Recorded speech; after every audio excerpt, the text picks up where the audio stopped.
Operation Sindoor పై పార్లమెంటులో చర్చకు ప్రభుత్వం అంగీకరించింది. ఈ నెల 28న లోక్సభలో 29న రాజ్యసభలో ఈ అంశంపై చర్చ జరగనుంది. ఒక్కో సభలో 16 గంటల చొప్పున ఆపరేషన్ సింధూర్ పై చర్చకు సమయం కేటాయించారు. పహల్గామ్ ఉగ్రదాడి అనంతర పరిణామాలపై విపులంగా చర్చ జరగాలని విపక్షాలు కోరుతుండటంతో సర్కార్ సరే అంది. అయితే ప్రతిపక్షాల డిమాండ్ మేరకు ప్రధాని మోదీ సమాధానాలు చెబుతారా లేదా అనేది ఇంకా స్పష్టం కాలేదు. ప్రస్తుతం విదేశీ పర్యటనలో ఉన్న ప్రధాని ఈ నెల 26న తిరిగి ఇండియాకు పయనమవుతారు. కాబట్టి ఆయన సభకు హాజరయ్యే అవకాశాలు ఉన్నాయని బీజేపీ సీనియర్ నేత ఒకరు తెలిపారు. ఉగ్రవాదంపై మన దేశ వైఖరిని మరోసారి ప్రపంచానికి చాటేలా మోదీ మాట్లాడతారని చెప్పారు.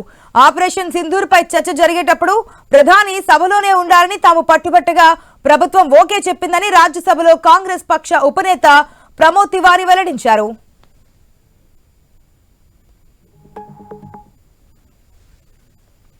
ఆపరేషన్ సింధూర్ పై చర్చకు 16 గంటల సమయం ఇవ్వాలని రాజ్యసభ బీఏసీ బుధవారం నిర్ణయించగా లోక్సభ బీఏసీ సోమవారమే నిర్ణయం తీసుకుంది. కాల్పుల విరమణకు ఇండియా పాకిస్తాన్ ను తానే ఒప్పించారని అమెరికా అధ్యక్షుడు ట్రంప్ పదే పదే చెబుతూ ఉండడం, యుద్ధంలో ఇండియా కోల్పోయిన విమానాల సంఖ్య తదితర విషయాలపై అపోజిషన్ పార్టీలు ప్రభుత్వానికి ప్రశ్నలు సంధించే అవకాశం కూడా ఉంది.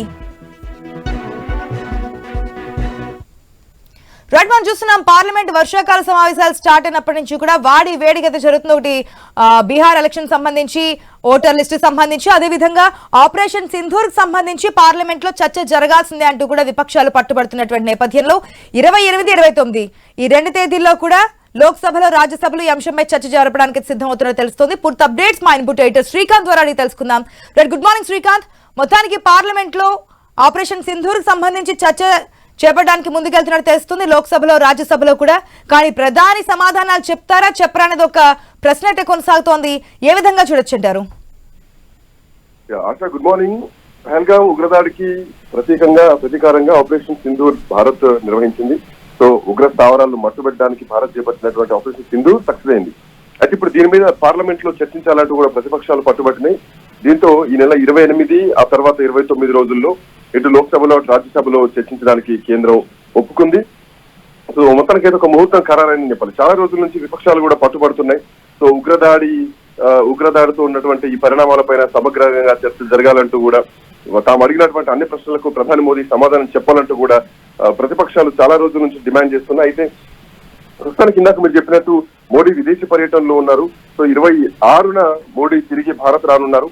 దీంతో ఆపరేషన్ సింధూర్ మీద చర్చకి నెల 28న దిగువ సభలో అట్లాగే ఎగువ సభలో 29న నిర్వహించేందుకు మొత్తం ఓవరాల్ గా 16 గంటల సమయం కేటాయించాలంటూ కూడా రాజ్యసభ వ్యవహారాల సంఘం ఇప్పటికే దీన్ని నిర్ణయించడం జరిగింది. అయితే దీనికి ప్రధాని మోదీ వస్తారా లేదా అన్నది మాత్రం ఇంకా అఫీషియల్ కన్ఫర్మ్ కాలేదు. అయితే మోడీ తప్పకుండా వర్షాకాల సమావేశాలు పూర్తయ్యేలాగా ఆపరేషన్ సింధూర్ ని మాట్లాడతానంటూ కూడా ఇప్పటికే కొంతమంది బీజేపీ నాయకులు చెప్తున్నటువంటి పరిస్థితి. సో ఇట్లాంటి నేపథ్యంలో ఆపరేషన్ సింధూర్ పైన చర్చకు ఆల్మోస్ట్ 28, 29న ఒక ప్రధానమైనటువంటి చర్చ అయితే భారత్ లో మనం చూడబోతున్నాం. ప్రతిపక్షాలు అడిగేటువంటి ప్రశ్నలకు ప్రధాని మోడీయే సమాధానం చెప్పాలి కాబట్టి, సో మోడీ ఎట్లాంటి సమాధానాలు చెప్తారనేది మాత్రం వేచి చూడాల్సిందే. 26న ప్రధానమంత్రి ఇండియాకు తిరిగి రానున్నారు. సో ఇప్పటికే వర్షాకాల సమావేశాలు మొదలై 3 రోజులుగా వస్తోంది. రాజ్యసభ బీఎస్సీ సమావేశం కూడా జరిగింది. సో ఇట్లాంటి నేపథ్యంలో అటు బీహార్ ఓటర్ల జాబితా దానికి సంబంధించినటువంటి చర్చ పైన కూడా విపక్షాలు రాజ్యసభలో డిమాండ్ చేస్తున్నాయి. వాయిదా తీర్మానాలు, నోటీసులు ఇవ్వడమే కాకుండా కార్యకలాపాలకు కూడా అడ్డుపడ్డటువంటి పరిస్థితి. దీంతో ఇప్పటికే సభను 3 సార్లు వాయిదా వేయాల్సి వచ్చింది. సో నోటీసులను అటు గురువారానికి వాయిదా వేసినటువంటి పరిస్థితి. సో ఇవాళ నోటీసులకు సంబంధించి కూడా చర్చ జరగబోతోంది. అయితే ఇట్లాంటి నేపథ్యంలో ఆపరేషన్ సింధూర్ సంబంధించినటువంటి చర్చ ఇప్పుడు భారత్ లో చాలా కీలకంగా మారింది. సో ఈ నెల 28, 29 2 రోజుల్లో కూడా ఆపరేషన్ సింధూర్ పైన లోక్సభలో రాజ్యసభలో చర్చ జరగబోతోంది. దానికి కేంద్ర పార్లమెంట్ కూడా హస్తంగా ఒప్పుకోవడం జరిగింది. సో దీనికి సంబంధించి ఏం ప్రశ్నలు అడుగుతారు, ఏం సమాధానాలు చెప్తారన్నది చూడాలి. Asha. Right Srikanth, thanks for the update. ఏ విధంగా ఈ రోజు 28, 29 తేదీల్లో పార్లమెంట్ ఉభయ సభలు వాడివేడిగా చర్చ జరిగే అవకాశం అయితే కనిపిస్తుంది. దాంతోపాటు ట్రంప్ ఇన్వాల్వ్మెంట్ కి సంబంధించి కూడా ప్రతిపక్షాలు డిమాండ్ చేస్తున్నాయి కాబట్టి దానికి సంబంధించి కూడా ఎటువంటి క్లారిటీ వస్తుందో వెయిట్ చేసి చూద్దాం.